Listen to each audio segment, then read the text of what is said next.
2019లో జగన్మోహన్ రెడ్డి ఈ రాష్ట్రంలో ఉన్నటువంటి ప్రజలందరినీ కూడా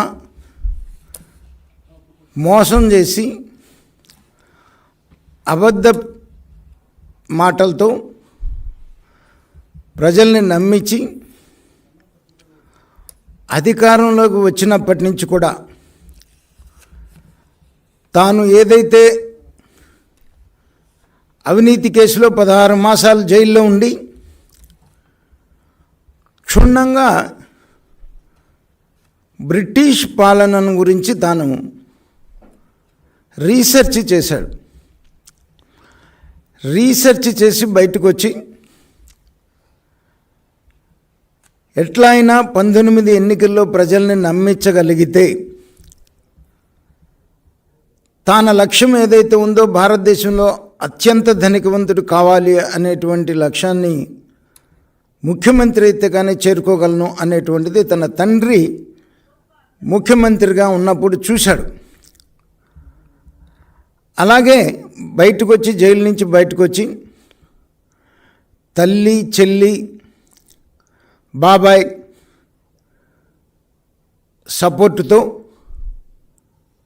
రాష్ట్రంలో ప్రజలందరినీ కూడా నమ్మించి ఒక్క అవకాశం అని చెప్పేసి నమ్మించి అధికారంలోకి వచ్చినప్పటి నుంచి కూడా బ్రిటిష్ రూల్ని పూర్తిగా ఈ రాష్ట్రంలో అమలు చేయటం మొదలుపెట్టాడు. ఏ రకంగా అయితే బ్రిటిషర్స్ భారతదేశానికి వ్యాపారం పేరు మీద వచ్చి నమ్మించి తన సొంత సైన్యాన్ని పెట్టుకొని భారతదేశాన్ని రూల్ చేసి భారతీయుల్ని ఏ రకంగా హింసించి హత్యలు చేశారో అలాగే తాను కూడా నమ్మించి ఒక అవకాశమైన అధికారంలోకి వచ్చినప్పటి నుంచి కూడా ఆంధ్ర రాష్ట్ర సంపద మొత్తాన్ని కూడా ఏకీకృతం చేసి తాను ఒక్కడే వ్యాపారం చేసుకుంటూ ఎవరిని ఎమ్మెల్యేలను కానీ మంత్రులు కానీ దగ్గరికి రానిస్తే వాటా అడుగుతారేమోనని దూరం పెట్టి ఆఖరికి తల్లిని, చెల్లిని కూడా కంటనీరు పెట్టి ఆంధ్ర రాష్ట్రం నుంచి తరిమి ఈ రాష్ట్రం మొత్తాన్ని దోపిడీ చేసి దోపిడీయే లక్ష్యంగా ఒక దొంగల ముఠా ఈ రాష్ట్రం మీద ఒక దొంగల ముఠా పడి ఏ రకంగా అయితే ఇంతకుముందు మనం సినిమాల్లో చూసాము దొంగల ముఠా గ్రామాల మీద పడి ఏ రకంగా దోచుకుంటుందో ఆ రకంగా అధికారంలోకి వచ్చిన కాడి నుంచి ముఖ్యమంత్రి వాళ్ళ ముఠా ఈ రాష్ట్రాన్ని దోచేసి ప్రజల్ని భయభ్రాంతులను చేసి పోలీసుల్ని తన సొంత సైన్యంలాగా వాడుకొని ఈ రాష్ట్రంలో ప్రశ్నించినటువంటి ప్రతిపక్ష నాయకులను మొత్తాన్ని కూడా జైళ్ళల్లో పెట్టి హింసించి ఆఖరికి సీనియర్ నాయకులను, రాజకీయ నాయకులను కూడా జైళ్ళల్లో కొట్టించినటువంటి పరిస్థితి. ఆఖరికి జాతీయ అధ్యక్షులు చంద్రబాబు నాయుడు గారిని కూడా అరెస్ట్ చేసి ఏ అభియోగం లేకుండా అక్రమ కేసులు పెట్టి 54 రోజులు జైల్లో ఉంచినటువంటి మాట మనం చూస్తూ ఉన్నాం. నేను సంవత్సరం క్రితం చెప్పాను వైసీపీ శాసనసభ్యులందరికీ కూడా, మీరు కనుక జగన్మోహన్ రెడ్డిని మార్చుకోకపోతే రేపు ఎన్నికల్లో తాను చేసిన తప్పులన్నీ కూడా మీ మీద వేసి తప్పుకొని మిమ్మల్ని బలి చేసేటువంటి పరిస్థితి వస్తుంది. అందుకని మీరు యాజ్ ఎర్లీ యాజ్ పాసిబుల్ ముఖ్యమంత్రిని మార్చుకోండి అనేటువంటి మాట సంవత్సరం క్రితం చెప్పాను నేను. ఇవాళ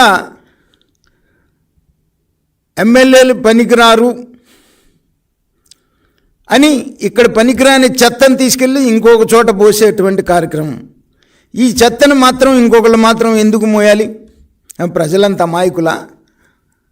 ప్రజలంతా మీరు చేసేటువంటి అరాచకాలని చూస్తూ ఊరుకొని బరాయించేటువంటి పరిస్థితిలో ప్రజలు ఉన్నారని మీరు భావిస్తున్నారా? లేకపోతే మీకు నెత్తికెక్కినటువంటి అహంకారం ఇంకా దిక్కుండా అహంకారంతో ఉండి నేను ఎక్కడ ఎవరిని పెట్టినా నా బొమ్మ పెట్టుకొని గెలవాలి అనేటువంటి ఒక ఇంకా అహంకారం నీకు దిగిన పరిస్థితి అయితే నాకైతే ఇంక కనపడతలేదు. ఆఖరికి ఇవాళ ఏదైతే 2019లో నువ్వు ముఖ్యమంత్రి 151 శాసనసభ్యులు తల్లితో చెల్లితో బాబాయ్తో బయలుదేరావో ప్రయాణం చేశావో 24 ఎన్నికలకు వచ్చే నాటికి నీకు నీ తల్లి మిగిలిన చెల్లి మిగిలిన ఆఖరికి నీ శాసనసభ్యులు కూడా ఎవరు మిగిలిన పరిస్థితి కనపడతలేదు. లాస్ట్కి నీ పార్టీ తరపున పోటీ చేయటానికి సిద్ధపడి ముందుకు వచ్చేటువంటి వాళ్ళు లేకుండా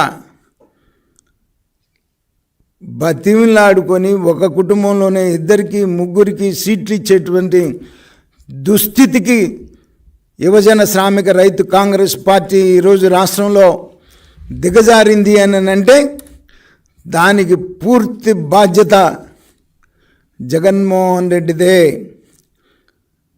తాను ఏ యథా రాజా తథా ప్రజ, తాను ఏ రకంగా అయితే వచ్చినప్పటి నుంచి దోపిడీ మొదలుపెట్టారో తతిమా క్యాడర్ మొత్తం కూడా. నేను 3 సంవత్సరాల క్రితం ఒకసారి చెప్పా, బెంగళూరులో ఒక జర్నలిస్టు ఒకతన్ని ఇంటర్వ్యూ చేసి రికార్డ్ చేసి నాకు వినిపించాడు, వైసీపీ నాయకుడిని. ఏంటయ్యా దాని సారాంశం అంటే, ఆయన అనంతపూర్ చిత్తూరు జిల్లాలో కర్ణాటక లిక్కర్ డోర్ డెలివరీ ఇస్తుంటాడు. మరి మీ నాయకుడు జగన్మోహన్ రెడ్డికి తెలిస్తే మరి నీకు ఇబ్బంది కాదా అని అడిగితే ఆయన మాట్లాడిన భాష ఇప్పుడు నేను పత్రికాముఖంగా నేను మాట్లాడలేను, కానీ మేము కొన్ని కోట్లు ఖర్చు పెట్టి జగన్మోహన్ రెడ్డిని ముఖ్యమంత్రిని చేస్తే మొత్తం ఈ రాష్ట్రంలో సారాయి ఇసుక అతనే అమ్ముకుంటున్నాడు, మేము కూడా బతకాలి కదా, మా పెట్టుబడితో ముఖ్యమంత్రి అయినాడు జగన్మోహన్ రెడ్డి, మా పెట్టుబడితో ముఖ్యమంత్రి ఆయన ఒక్కడే వ్యాపారం చేసుకుంటే మేమెట్ట బతకాలి, అడగమను జగన్మోహన్ రెడ్డిని, మేము సమాధానం చెప్తామని చెప్పేసి చెప్పిన రికార్డ్ చేసి వినిపించాడు నాకు జర్నలిస్ట్ అన్నమాట.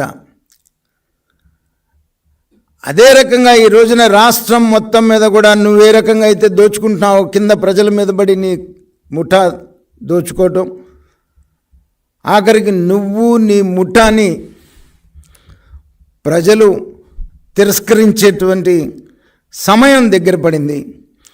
ఖచ్చితంగా మిమ్మల్ని ప్రజలు తీసుకుని వెళ్ళి కృష్ణానదిలో కలుపుతారు.